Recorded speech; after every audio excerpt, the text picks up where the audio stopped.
Premier ലീഗിലെ ഒന്നാം റാങ്കിന്റെ സിംഹാസനത്തിൽ മിക്കേൽ ആർട്ടറ്റ ഇരിപ്പുറപ്പിക്കാൻ തുടങ്ങിയിട്ട് കാലം കുറച്ചായി.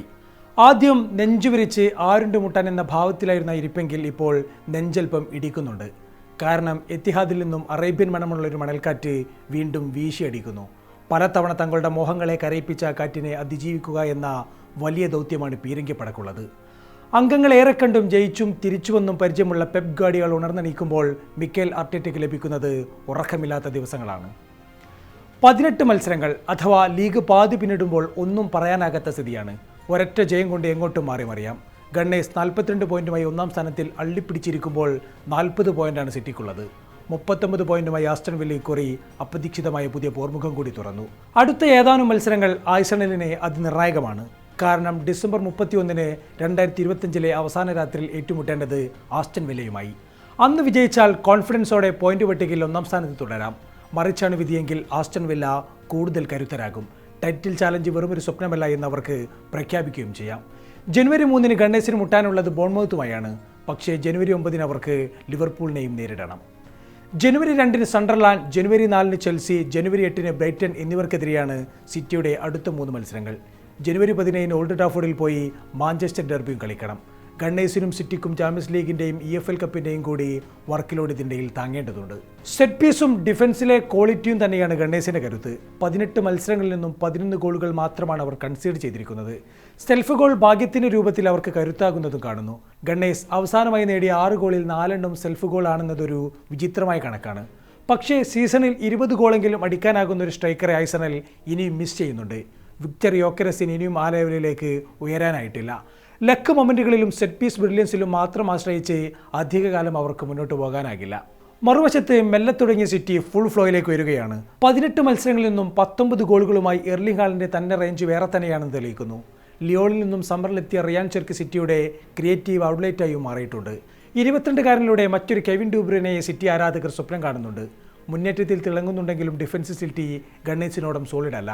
17 ഗോളുകൾ കൺസീഡ് ചെയ്ത സിറ്റി കൗണ്ടർ അറ്റാക്കിൽ പരുങ്ങുന്നതും കാണുന്നു. മറുവശത്ത് ബിർമിംഗാമിൽ നിന്നുമുള്ള ആസ്റ്റൺ വില്ല ഒരു ചരിത്ര പ്രയാണത്തിലാണ്. സ്റ്റാംഫോർഡ് ബ്രിഡ്ജിൽ ചെൽസിയെ കൂടി തോൽപ്പിച്ചതോടെ അവരുടെ ഗ്രാഫ് ഒന്നുകൂടി ഉയർന്നു. 111 വർഷത്തെ ക്ലബ്ബ് ചരിത്രത്തിൽ ഇതാദ്യമായാണ് അവർ 11 തുടർ മത്സരങ്ങളിൽ വിജയിക്കുന്നത്. ടൈറ്റിൽ റേസിലില്ല, ടോപ്പ് 4 ആണ് ലക്ഷ്യമെന്ന് ഉനൈ എമറി പറയുന്നുണ്ടെങ്കിലും വേണമെങ്കിൽ അതിനുള്ള കരുത്തു കൂടി അവർക്കുണ്ട്. കംബാക്കുകളും സ്ട്രോങ് മെന്റാലിറ്റിയുമാണ് സീസണിൽ ഉടനീളം അവർ കാണിച്ചത്. ലീഗിലെ ആദ്യ 5 മത്സരങ്ങൾ പൂർത്തിയാകുമ്പോൾ ഒരു വിജയം പോലുമില്ലാതെ 18-ാം സ്ഥാനത്ത് കിടന്നവരായിരുന്നു വില്ല. പക്ഷേ 6-ാം മത്സരം മുതൽ അവരൊരു വരവ് വന്നു. തുടർന്നുള്ള മത്സരങ്ങളിൽ അവരോളം വിജയവും പോയിന്റും മറ്റൊരു ടീമും നേടിയിട്ടില്ല. ചെൽസിക്കെതിരായ വിജയശേഷം കോച്ച് ഉനൈ എമറിയെ ടാക്ടിക്കൽ ജീനിയസ് എന്നാണ് ഒലി വാറ്റ്കിൻസ് വിളിച്ചത്. പല കോച്ചുമാർക്കും പ്ലാൻ എയും പ്ലാൻ ബിയും ഉള്ളപ്പോൾ എംബ്രിക്ക് പ്ലാൻ സിയും ഡിയും ഇയും വരെയുണ്ട്. തോറ്റു നിൽക്കുന്ന മത്സരങ്ങളിൽ നിന്നും തിരിച്ചു വരാനുള്ള മിടുക്കും ഈ സീസണിൽ ഉടനീളം കണ്ടു. തോറ്റു നിന്ന മത്സരങ്ങളിൽ കംബാക്ക് നടത്തിയ മാത്രം 18 പോയിന്റാണ് അവർ നേടിയെടുത്തത്. ഇന്നലെ ചെൽസിക്കെതിരെ ആദ്യ പകുതിയിൽ ഒരു ഷോട്ട് പോലും മുതിർക്കാതെ നിന്ന വില്ലയെ 2-ാം പകുതിയിൽ ഉനൈ എമറി അക്ഷരാർത്ഥത്തിൽ പൊളിച്ചു പണിതു. വാറ്റ്കിൻസ്, ഒനാന, ജേഡൻ സാൻചോ എന്നീ 3 സബ്സ്റ്റിറ്റ്യൂട്ടുകൾ മത്സരത്തെ മാറ്റിക്കളയുന്നതാണ് പിന്നീട് കണ്ടത്. ഡിസംബർ 30-ന് എമിറേറ്റ്സിൽ ഗണ്ണേഴ്സിനെതിരെയുള്ള മത്സരം വില്ലയുടെ വിധി കൂടിയാകും നിർണ്ണയിക്കുക. അതിനിടയിൽ ആൻഫീൽഡിൽ നിന്നും ഒരിടവേളയ്ക്ക് ശേഷം ശുഭവാർത്തകൾ കേൾക്കുന്നുണ്ട്. ഡിസംബർ പൊതുവെ ലിവർപൂളിന് നല്ല വാർത്തകളാണ് കൊടുത്തത്. ചാമ്പ്യൻസ് ലീഗിൽ ഇന്ററിനെ തോൽപ്പിച്ചതോടൊപ്പം പ്രീമിയർ ലീഗിൽ ബ്രൈറ്റൺ, ടോട്ടനം, വോൾവ്സ് എന്നിവരെയും തോൽപ്പിക്കാനായി. തുടർച്ചയായ 3-ാം ജയത്തോടെ ടോപ്പ് 4-ലേക്കും മടങ്ങിയെത്തി. 13-ാം സ്ഥാനത്തു നിന്നും പതിയെ ക്രൈസിസിനെ ഓവർകം ചെയ്തു വരുന്നുണ്ടെന്ന് പറയാം. 100 മില്യൺ വാങ്ങിയെത്തിയ ഫ്ലോറിയൻ വിറ്റ്സ് വോൾവ്സിനെതിരെ ഗോളടിച്ചതും ഗോളടിപ്പിച്ചതും നൽകുന്ന സന്തോഷവും ചെറുതല്ല. ഒന്നാമതുള്ള ഗണ്ണേഴ്സുമായി ഇതിനോടകം 10 പോയിന്റിന് വ്യത്യാസം അവർക്കുണ്ട്. അത് ഓടിയെടുക്കുക എന്നത് അത്ര എളുപ്പമുള്ള കാര്യവുമല്ല. പക്ഷേ തുടർ വിജയങ്ങളുമായി പരമാവധി ചാലഞ്ച് ചെയ്യുക എന്നതാണ് സ്ലോട്ടിൻ്റെ ലക്ഷ്യം. Injury list, Salah saga, set പീസുകൾ നേരിടുന്നതിലെ പോരായ്മ എന്നിങ്ങനെ ഒരുപാട് പ്രശ്നങ്ങൾ അവർക്ക് പരിഹരിക്കാനുണ്ട്. തട്ടിയും മുട്ടിയുമുള്ള വിജയങ്ങൾക്കപ്പുറം ഒരു സോളിഡ് പെർഫോമൻസാണ് ലിവർപൂൾ ആരാധകർ പ്രതീക്ഷിക്കുന്നത്. വേണ്ടി വന്നാൽ ഒരു ടൈറ്റിൽ റേസ് തന്നെ ചെൽസി നടത്തുമെന്നായിരുന്നു ഈ സീസൺ തുടക്കം മുതലുള്ള പ്രതീക്ഷ. ക്ലബ് ലോകകപ്പ് വിജയം ആരാധകരുടെ പ്രതീക്ഷ ഒന്നുകൂടി ഇരട്ടിപ്പിച്ചു. പക്ഷേ ചാഞ്ഞും ചെരിഞ്ഞും പോകുന്ന ഒരു കപ്പലാണ് ഈ നീലപ്പട. ചിലപ്പോൾ ആരാധകർ പ്രതീക്ഷിക്കുന്നതിലപ്പുറം നൽകുന്നു, മറ്റു ചിലപ്പോൾ അമ്പയെ നിരാശപ്പെടുത്തുന്നു. അൺപ്രെഡിക്റ്റബിൾ എന്ന ടാഗ് തിരുത്താൻ എൻസോ മരസ്കയ്ക്ക് ഇനിയുമായിട്ടില്ല. ടൈറ്റിൽ ഹോപ്പെല്ലാം വെറുമൊരു ദിവാസ്വപ്നം മാത്രമാണെന്ന് തിരിച്ചറിഞ്ഞ് അന്തസ്സോടെ സീസൺ അവസാനിപ്പിക്കുക എന്നതാണ് ഇനി ചെയ്യാനുള്ളത്. നവംബർ അവസാനം വരെ ആഴ്സണലിനെ കട്ടക്ക് പിടിക്കാമെന്ന വിശ്വാസം ചെൽസി ആരാധകർക്കുണ്ടായിരുന്നു. പക്ഷേ ഡിസംബർ നീലപ്പടക്ക് നൽകിയത് നിരാശയുടെ വാർത്തകൾ മാത്രം. ലീഡ്സിനോട് 3-1 തോറ്റു. ബോൺമൗത്തിനോടും ന്യൂകാസിലിനോടും സമനിലയിൽ പിരിഞ്ഞു. ചാമ്പ്യൻസ് ലീഗിൽ അറ്റ്ലാന്റയോടും ഇപ്പോൾ ആസ്റ്റൺ വില്ലയോടും തോൽവി. എവർട്ടനെതിരെ നേടിയ വിജയം മാത്രമാണ് ആശ്വാസം. മരസ്കയുടെ പല രീതികളോടും ഇഷ്ടങ്ങളോടും ആരാധകർക്കും എതിരഭിപ്രായങ്ങളുണ്ട്. വിജയിക്കാവുന്ന നിലയിൽ നിന്നും മത്സരങ്ങൾ തുലക്കുന്നത്, അനാവശ്യ കാർഡുകൾ വാങ്ങിക്കൂട്ടുന്നത്, ഡിഫൻസിലെ പാളിച്ചകൾ എന്നിങ്ങനെ ഒരുപാട് പ്രശ്നങ്ങളിൽ മരസ്കയ്ക്ക് ഇനി തലപുകക്കേണ്ടതുണ്ട്. അതിനിടയിൽ ബ്രിഡ്ജിൽ നിന്നും മറ്റു ചില അസ്വാരസ്യങ്ങൾ കൂടി കേൾക്കുന്നു. ആസ്റ്റൺ വില്ലയ്ക്കെതിരെ തന്നെ സബ് ചെയ്ത തീരുമാനത്തോട് പന്ത് അടിച്ചു തെറിപ്പിച്ചാണ് പാമർ പ്രതിഷേധം അറിയിച്ചത്.